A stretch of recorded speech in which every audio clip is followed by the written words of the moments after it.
Welcome to Primrose Earth Centre, which helps to raise people's awareness of the total interdependence of all life. My name is Paul Benham.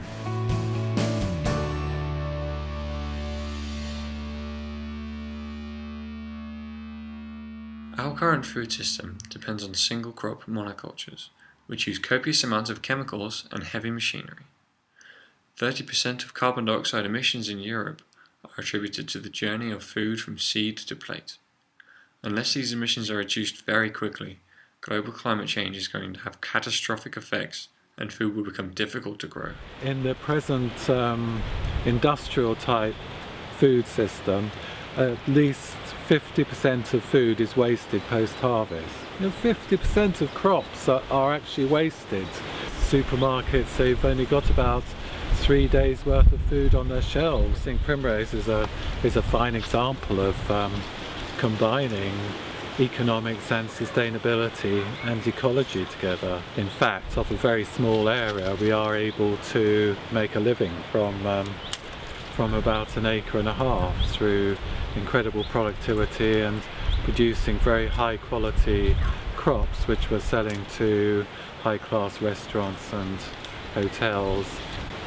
Some farmers say, that you need 300 acres to be viable. Well, most big farms are receiving subsidies anyway, whereas we don't receive a subsidy on Primrose because it's considered to be too small to be a viable unit, but we are able to survive.